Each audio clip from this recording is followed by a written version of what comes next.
Lieutenant Pike? And Laura? Coming up, Captain Pike reunites with a former flame.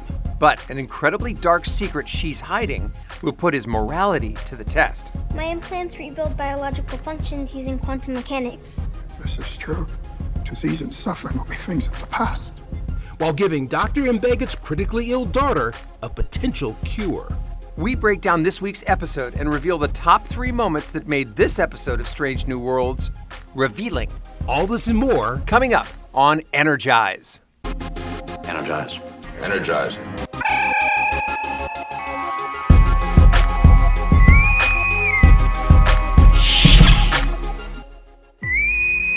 We're boldly going into the uncharted regions of the Star Trek universe before James T. Kirk. You're listening to Energize, a Star Trek Strange New Worlds podcast, your source for in-depth analysis, colorful debate, and exciting discussions about the new adventures of Captain Pike and the Enterprise crew. I'm your host, Anthony McLemore. And I'm Steve Truitt. This week, the rescue of a vessel under attack reunites Pike with a past love. But that reunion quickly becomes bittersweet when the Enterprise uncovers a horrific truth they are prohibited from interfering in. Here's a warp speed recap of Strange New Worlds Episode 6, Lift Us Up Where Suffering Cannot Reach. First servant is a very special child, chosen at birth by lottery to embody our maxim. Science, service, sacrifice. Are you the boy's father? Strictly in a biological sense. It is the eve of the first servant's ascension to the throne. So I ask that you renew your vows. Present your coins. Your coin, what happened? It's nothing. An accident.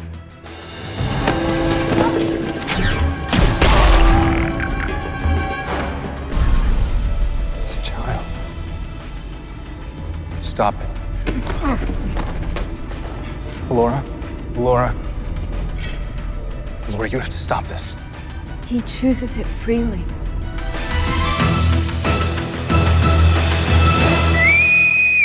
Okay, Anthony, this week, I wasn't sure what to expect. We're, 5, 6 episodes in now.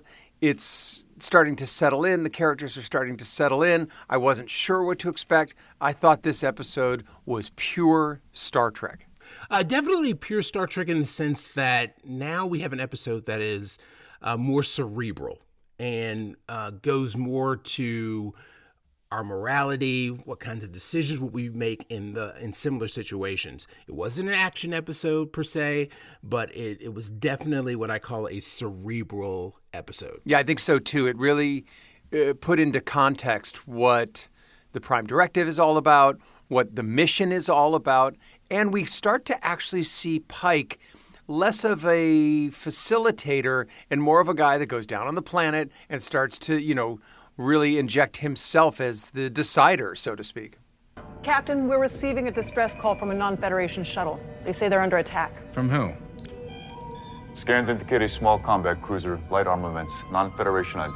So we start off with a distress call from a ship, and it reunites him with a past love. Lieutenant Pike? And Laura? You know her, Captain? Or should I call you Lieutenant? Well, I was ready to see what kind of Captain Pike was going to be in that department as compared to Captain Kirk. He, listen, James T. Kirk, William Shatner will always be our God, right? He lives in the pantheon. He has his own place in the stars. But I gotta say that Anson Mount's portrayal of Pike, it has so many facets to it. It's, works on so many levels. And now we see him almost blushing when she shows up and she's like, Lieutenant Pike. And he's like, it's Captain now, it's cold, sure. Like he's all giddy like a kid. Your new uniform is very yellow. Oh, it's gold, technically, because I'm a captain, so. And I love the way he does it. He just really does everything. It seems quite effortlessly. Oh yeah, and so when Alora comes on the ship, clearly we know that there's history, and it was really nice to see that he's not Mr. Super Macho. He's just like one of us when we see somebody from our past that we had a crush on, that we were in love with, and he's just taken back. And number one really like sticks him in the ribs for it. This is my number one. Una, Lieutenant Commander Una Chin Riley. Allow me to take you to the ready room to debrief. And you could just see that he's just completely thrown off his game. It's kind of a meow moment. Like, I think we know that Una, I don't know, she's not in love with Pike, but at the same time, there's definitely a territorial feeling for her there. I kind of got the sense. Oh, when she makes that remark, wow, you're always in shuttle accidents. Yeah. What's up with you, man? That was hilarious. Yeah. I know. She's. I'm really digging her position. You know, she's not. Her number one is definitely a different number one from, say, Riker or from Spock in the original series. I really like how she presents herself. She's part comedian, part hard ass, and I'm really enjoying that. Yeah, we've seen both. We've seen her softer side, her funnier side, and her tough side. We saw. We saw both in the previous episode where she, was tough at first and then, played Enterprise bingo. Exactly. But even then, she's still kind of a hard ass. Yeah, which is great. I love her. She never really lets it all down. I mean, same thing with Lon Nguyen Singh. They never really let their hair down completely. It's just very ever so subtle. They're trying. Yeah, but never so much. I think, I don't have a lot of criticism for this show, which is rare for me. I'm usually pretty critical of virtually anything Star Trek because I want it to be so perfect. This is as close to perfect as you could get. I would say with Nguyen Singh's character this week, it felt a little rookie-ish acting-wise. I think she could really – I know she's tough and she's a security officer, and I get that. And I know she's got her past, but I think she needs to play it down a little bit. It just feels a little too strong for me. Nice of you to join us, Cadet. Did you find your break restful? Super restful. Thanks for asking. Lesson 2 of security. There are no breaks in security. It could become a one note if she continues like this. She needs to definitely show a different facet of herself. And like I just stated a second ago, they never let their hair completely down. So if she's going to be rigid like this all the way through, then after a while it's going to get played out. At least with number one, you've seen her as a counselor to Pike.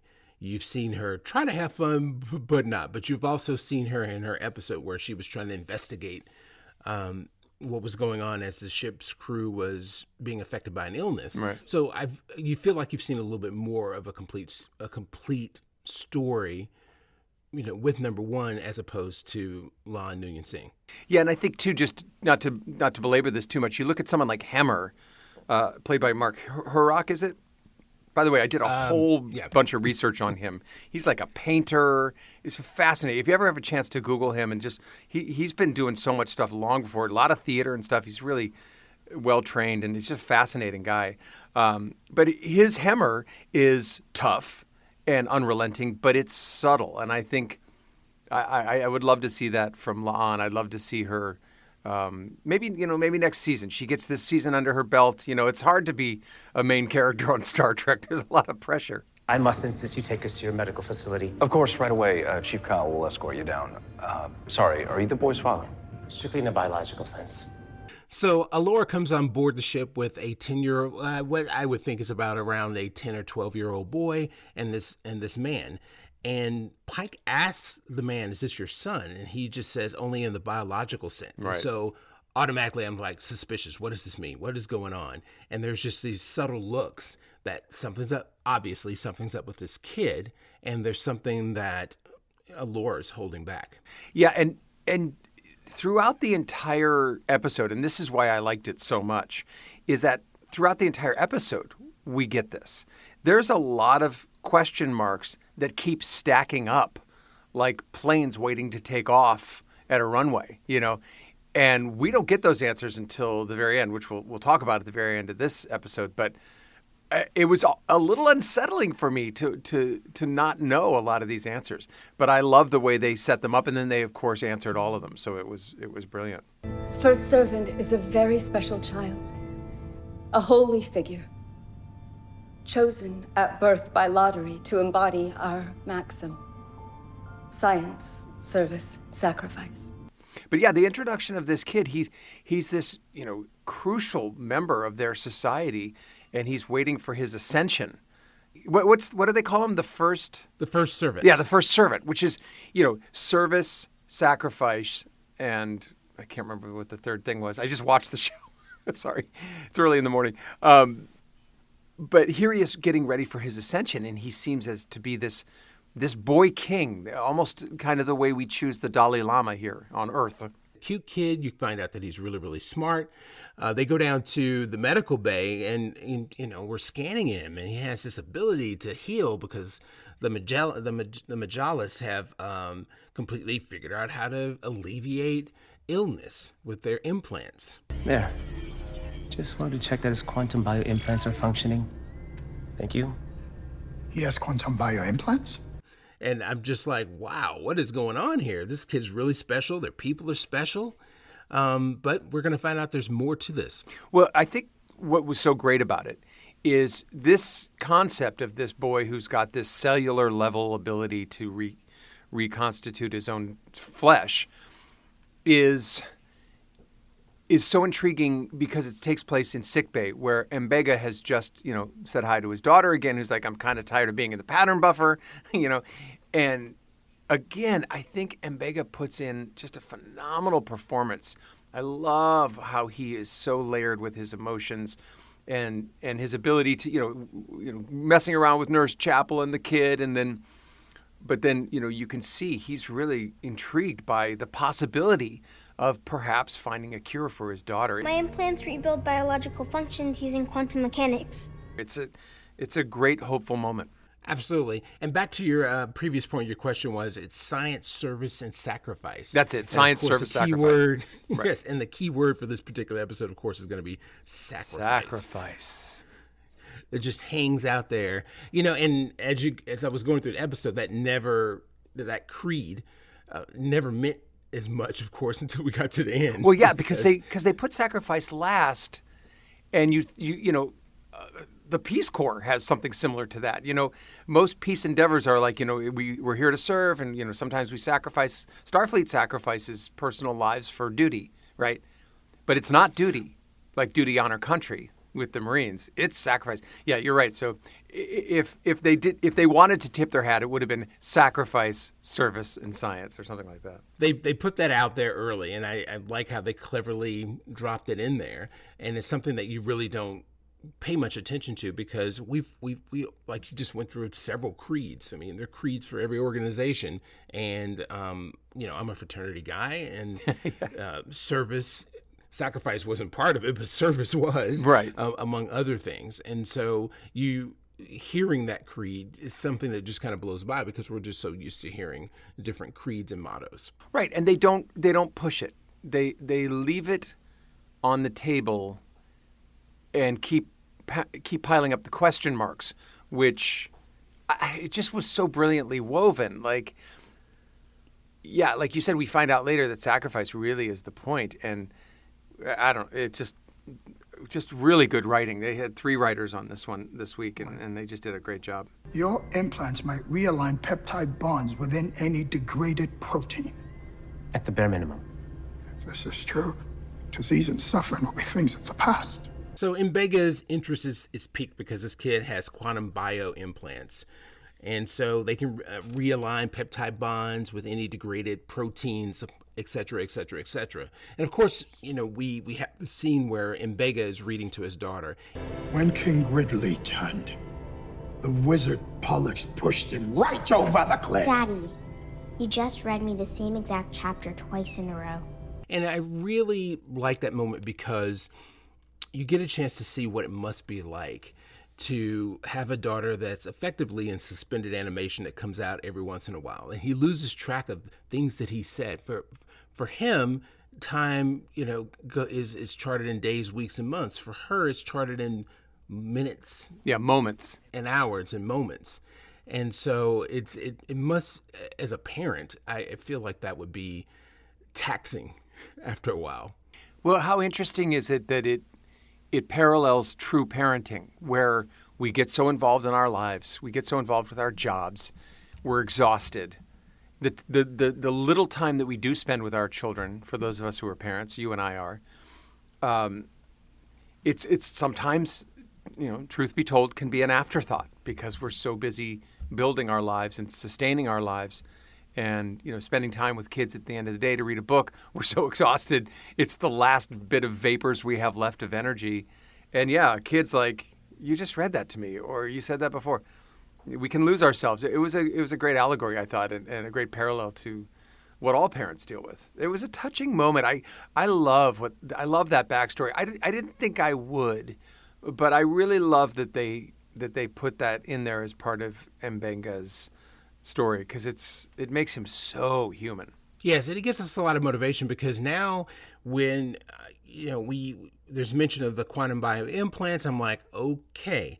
Immediately you're like, okay, what will happen? Will Mbega step over the line? What is he going to ask? What does this mean? Because clearly we know that's a tip-off that Mbega is going to be involved in this in some way, somehow. There's going to be a revelation about the kid. Maybe there's some kind of secret behind these implants. It could benefit Mbega's daughter. It could not. But what is that going to push Mbega to do? Because he's already behaved outside of his character when he was trying to protect his daughter inside the transporter bay buffer. Which, to me, says, isn't that kind of probably against Starfleet regulations? Una knows about it. The captain doesn't. She's keeping his secret. But I mean, what if an admiral found out about this, or the Federation found out about it? I mean, is that okay? Well, the entire internet's on fire because everybody's trying to figure out how Mbega in the original series is not the chief medical officer and Bones is. And so everybody's surmising that he was demoted because of what he did. Oh, that's because I was thinking that's later. Like, I thought, oh, well, he moves on to another thing. Maybe, who knows? But maybe he says, I mean, obviously, we're not going to, this is not Kirk's Enterprise. This is Pike's Enterprise. And, sometimes officers go with their commanders, right? Just like some people leave a business to go to where their boss is. It would be interesting. But my thing would be his daughter gets cured and he retires and goes off and, raises her. Let's sweep the area. Be alert for any surprises they left behind. So Alon and Uhura go down to the crash site of the ship that attacked Alora's vessel, and so they're looking for evidence. And Alora comes after them and finds an oath coin. So this is like a big moment. This means something. This coin, and we find out that these coins belong to the Lenarian guards of the highest order. These are the people who have sworn to protect the first servant. Right. Which leads to Alora having a meeting with all of the Lenarian guards. It is the eve of the first servant's ascension to the throne. So I ask that you renew your vows. Present your coins. Right. So, and this is another place where, Pike, she and Pike are together. And Pike can't interfere, but he says, can I be your friend? Can I go down as your friend? And we see this in the original series. I can't put my finger on which episodes they were where Kirk had to do similar things. There were a few. But for Pike to literally stand behind her and just be there is very Prime Directive, is very in line with what Starfleet protocols are. And there he is, as she's inspecting these guards. Now, one of them is going to have a scratched coin because you're not allowed to deface these coins in any way. You have to protect them like you protect the first servant. And she finds one. Your coin, what happened? It's nothing. An accident.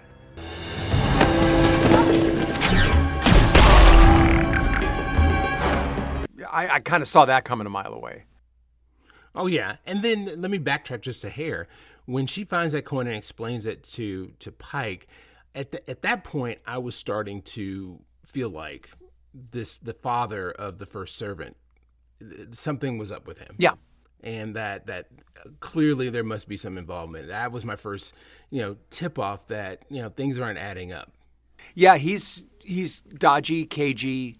From his first words, he's my biological son. Yes, you're just like, wait, what's going on? And he's pulling the kid away, and he's very stern about certain things. And there's your beautiful red herring. Like, what's up with this guy? Like, in no way do we not see him as someone who's suspicious. Conversely, Allura is loving, charming, and sweet, and she and Pike, have got this thing going on. Exactly, and you're wondering how his closeness to her is going to affect his ability to serve. Yeah, because there's definitely here a conflict of interest that's brewing. Right. So this, it's it's like a duck, duck, goose, coin, bad coin. The guy gets up and he runs, which is a weird thing to do, in my opinion. This is a strange scene. I thought it was directed interestingly for a lot of reasons. One, the guy runs. They've got these sticks that can either fight, in close hand-to-hand combat, or shoot some kind of energy pulse. No one shoots an energy pulse. They just chase him. He turns around and shoots an energy pulse. He turns around and wipes one out. It just completely obliterates a guy. I'm like, all right, that doesn't make sense at all.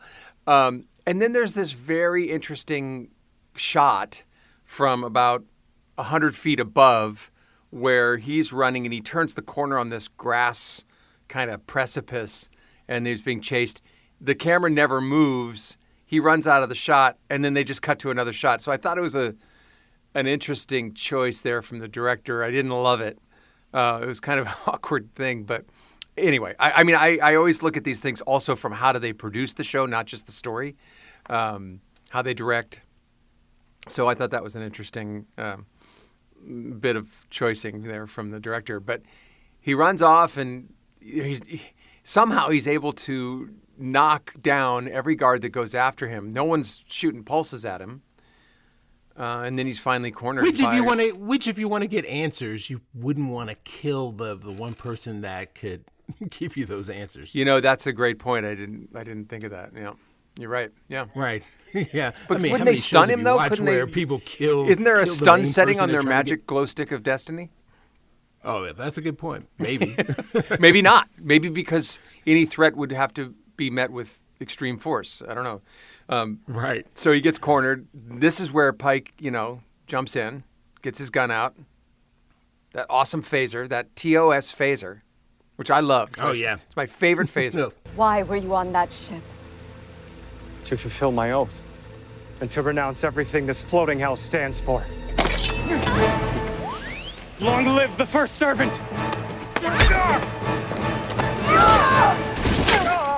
The interesting thing is that Allura, she jumps right in the middle between the two, which makes sense.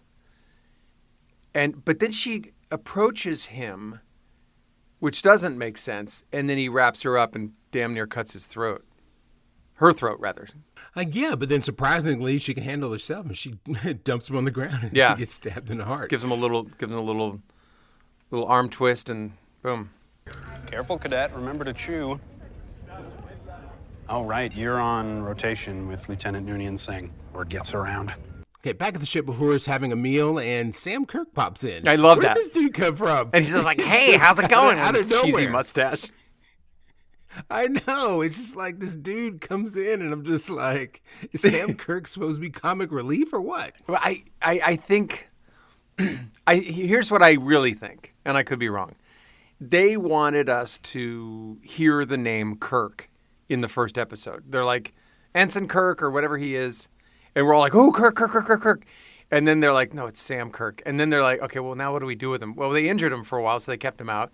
And then, he's kind of the Jar Jar Binks right now of the Enterprise. Like, he walks in, he's kind of goofy, and he walks out. He may have stuff later, but I'm kind of thinking he may not. That's a good one. Jar Jar Binks. I mean, it's like a curse word. I think so.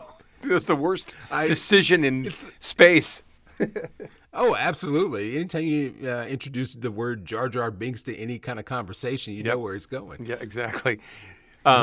But he does, provide those moments, and it was good to see him again. And then he's off there in the background. You can see that mustache a mile away.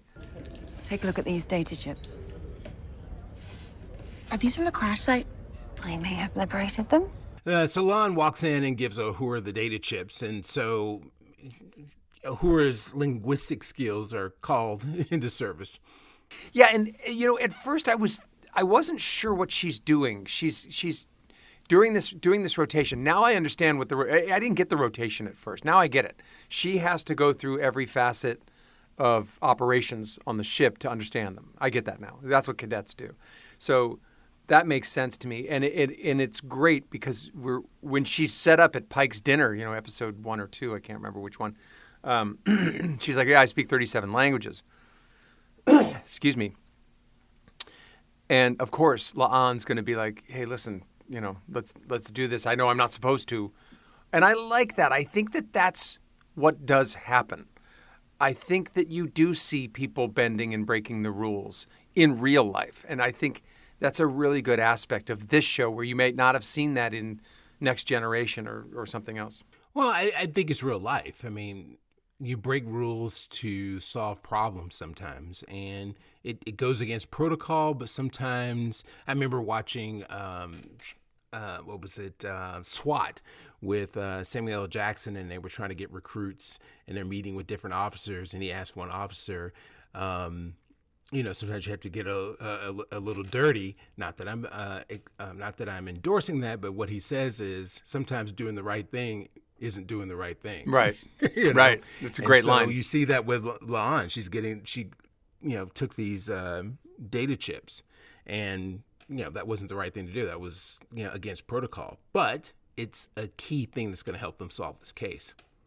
And what it does is it lets us know that the question marks that are being stacked up are going to start to fall.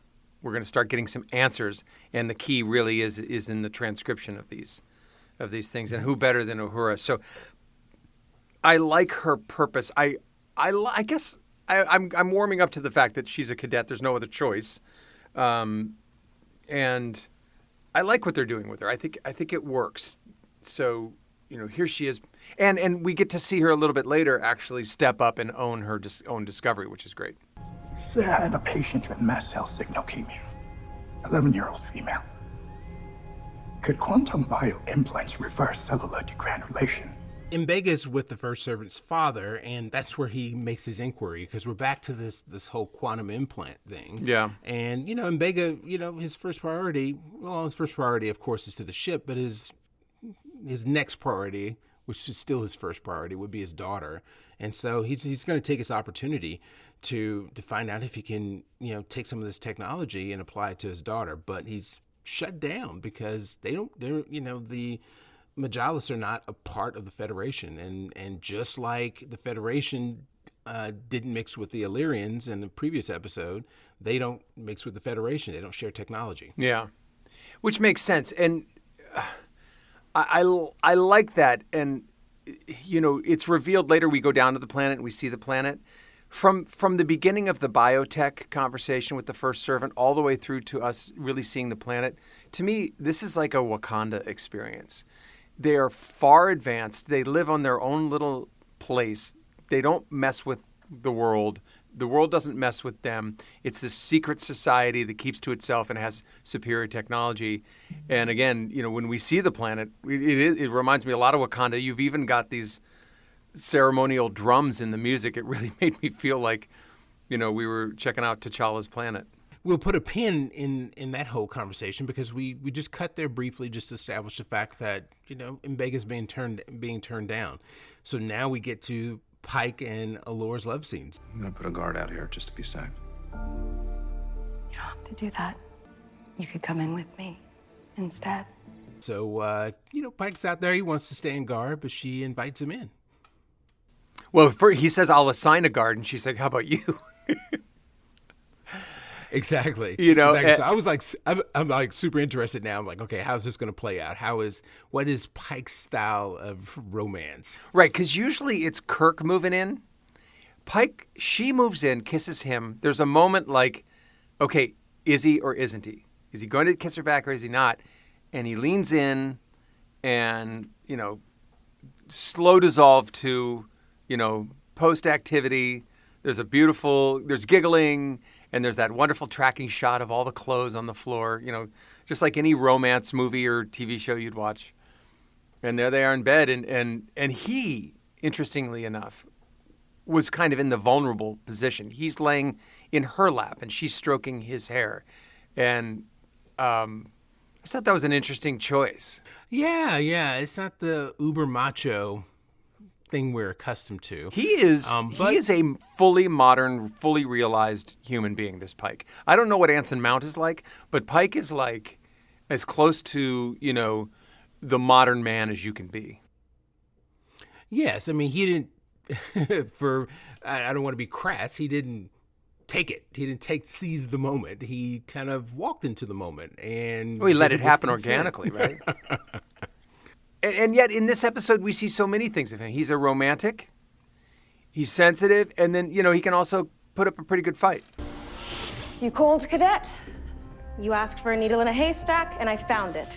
Well, Uhura did end up studying the databanks and found some interesting things. So we realized that there's a second planet called Prospect 7, which Allura just kind of dismisses as another culture that, they've been at peace with all these years, which was stated earlier.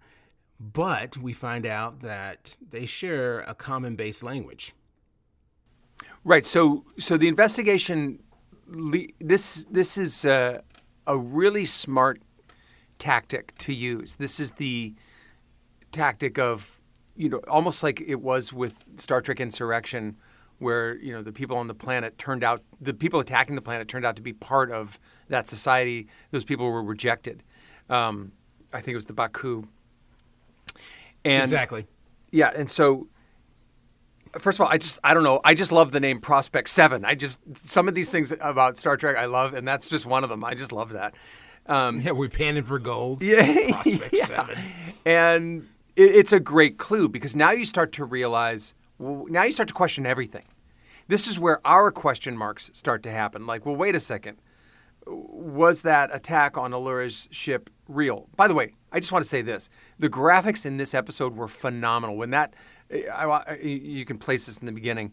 When that attack ship sent out cables to grapple onto the smaller shuttle, they're spending a lot of money on this production, and it shows. It's just, I love watching this show. Anyway. Which is why there are only 10 episodes. Exactly. That's what it is. They can spend that kind of money. I'm so sad we're over halfway through.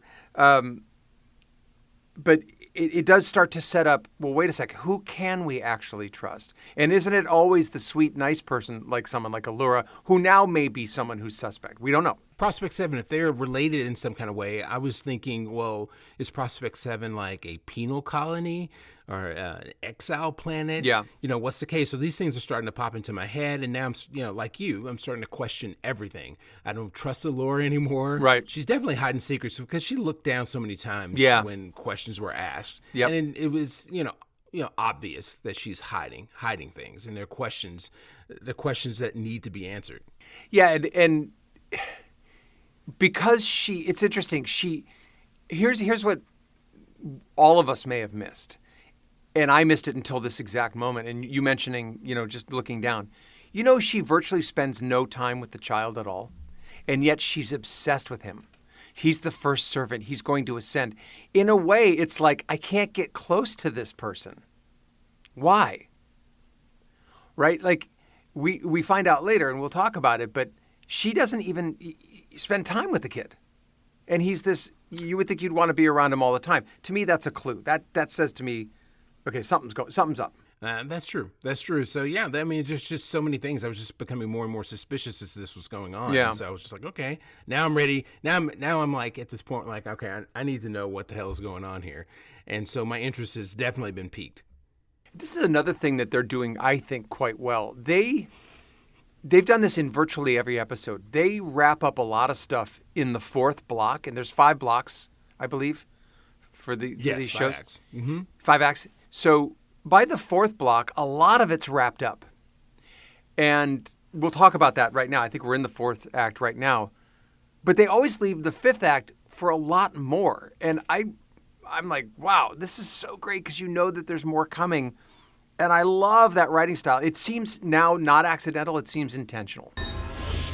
Captain, good. Tell your transporter chief that we need to return to the surface now.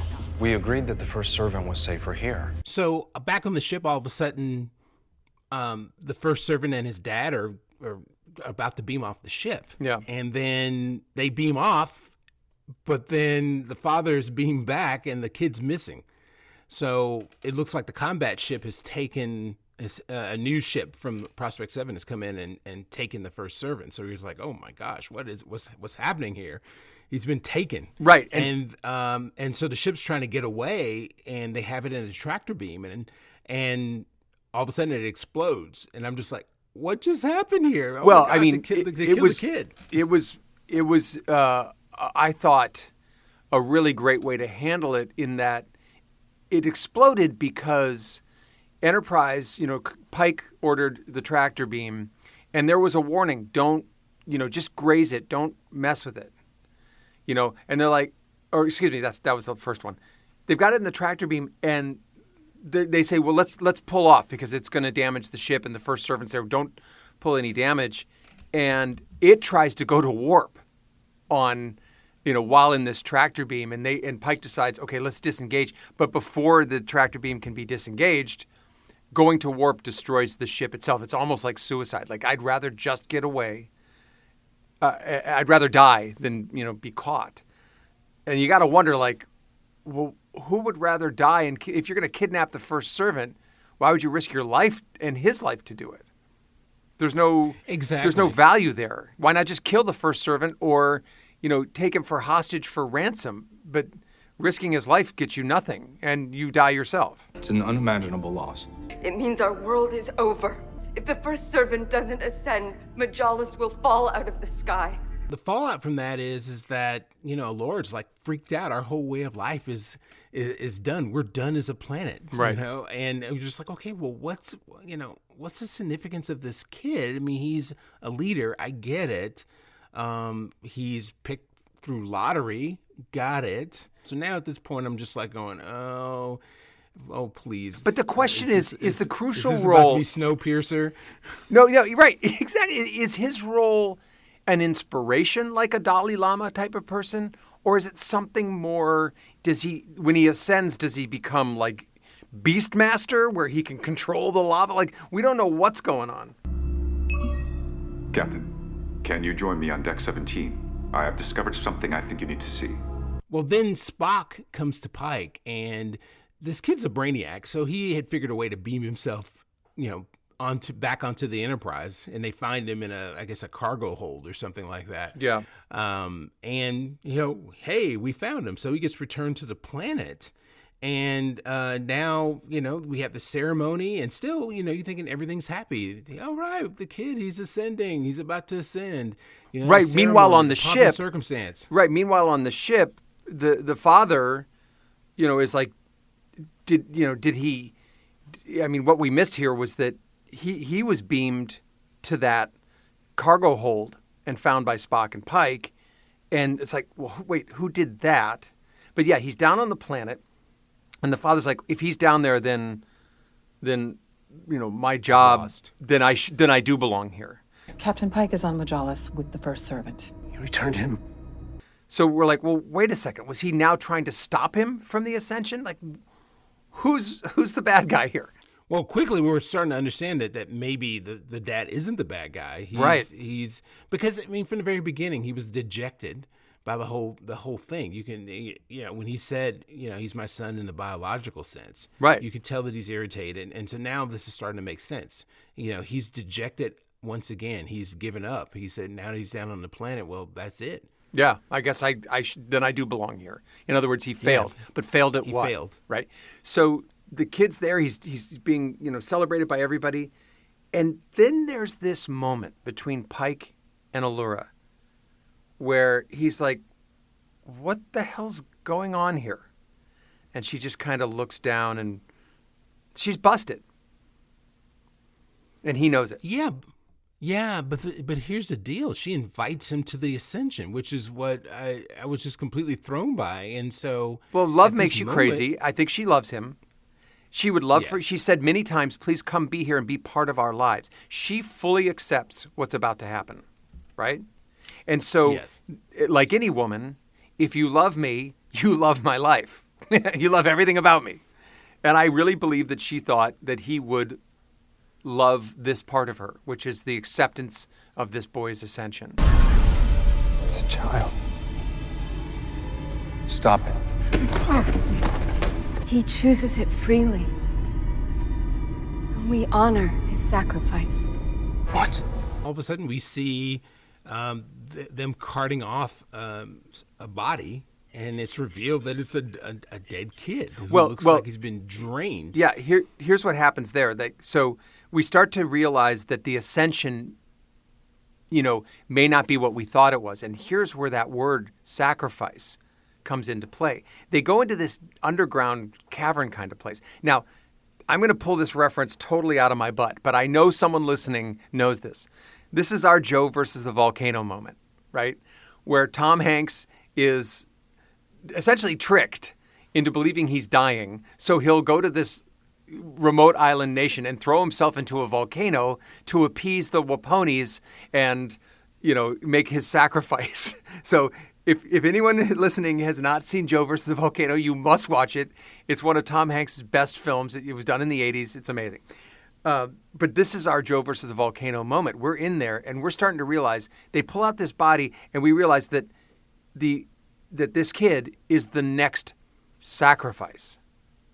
He now has willingly accepted this sacrifice. The question is, what is he sacrificing, and what's it going to do for all the people of the planet?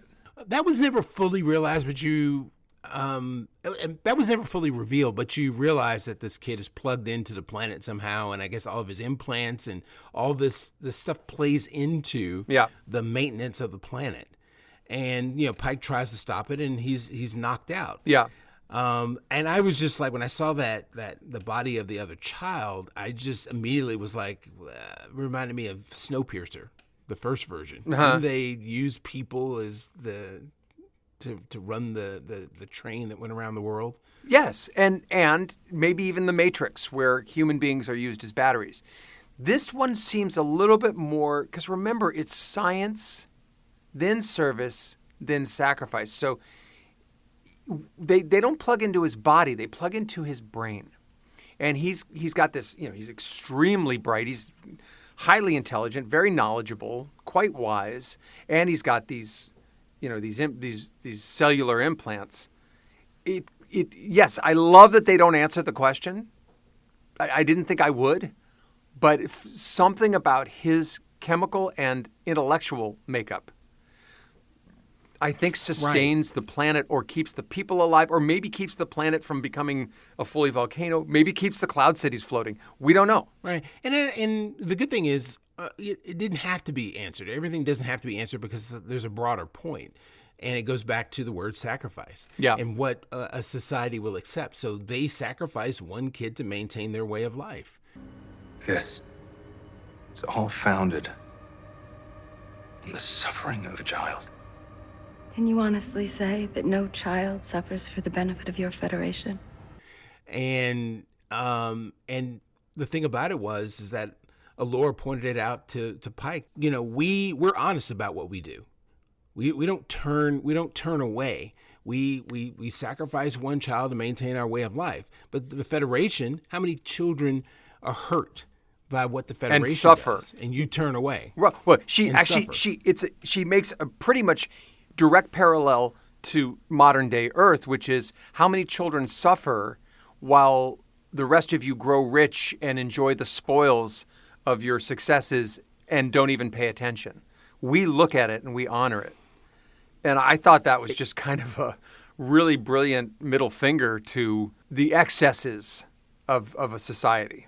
Exactly. And it's a middle finger, or a calling out of how it's always been throughout history. Yeah. Progress has been made on the backs of many, many people. Sure. And people have accepted it and turned the other cheek. I mean slavery, Yep. The knocking out of many other cultures in different countries. And again, advancement. I'll say it happens all the time. Right, and I will say again, this is pure Star Trek. This is the original series reborn, because that's what the original series did. They drew parallels to today's society without hitting us over the head with it.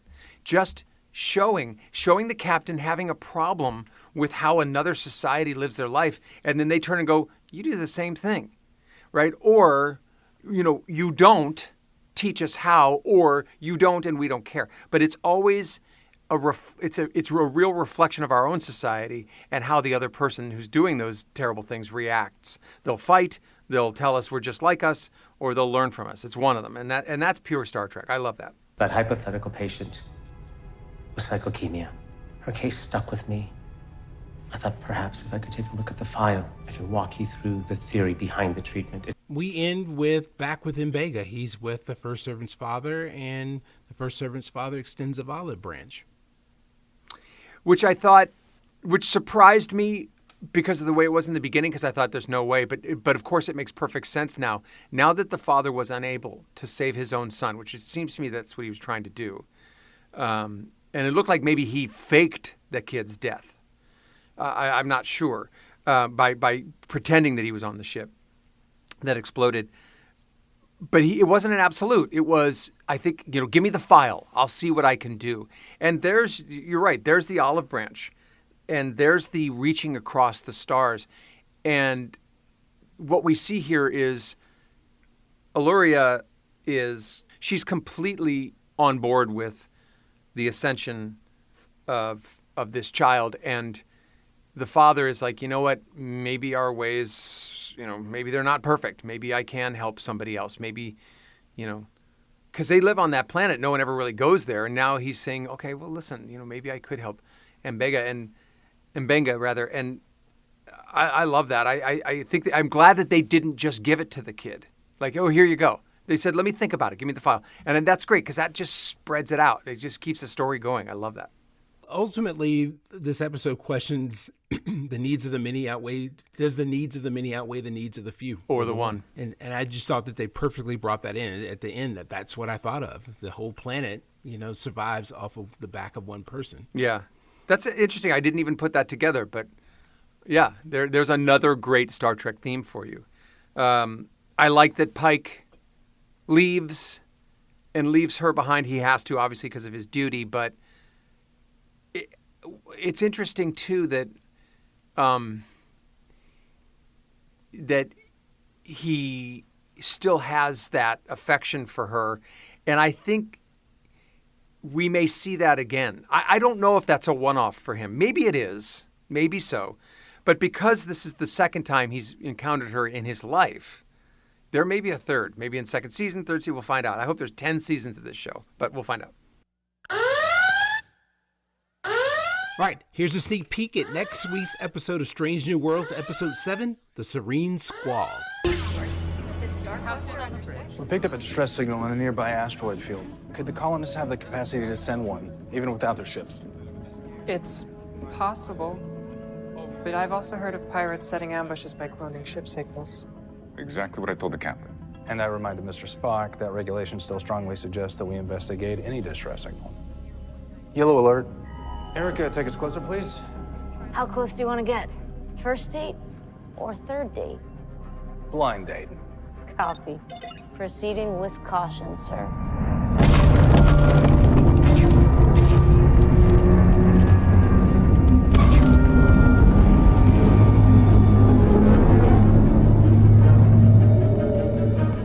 The signal is growing stronger, but I have yet to detect a vessel of any kind.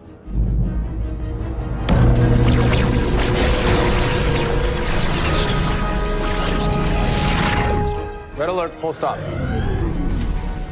Looks like a net. Except, made of lasers. It's formed by multiple asteroids equipped with high-energy electromagnetic reflectors. Recommend we do not cross one of the beams. What happens if we do? At best, it will shut down the ship. And at worst? Kaboom? Indeed. We should avoid the laser. Looks good. All right, well, that looks good. Like it's just another great episode. I can't wait. I now am excited about everyone. I'm no longer suspicious. We'll always be suspicious. This show's always leading us in that direction. Okay. That concludes this episode of Energize. Thanks for joining us. Live long and prosper. If you enjoyed this podcast and would like to hear more, engage now and hit the subscribe button. Leave us your feedback, and we'll see you next time.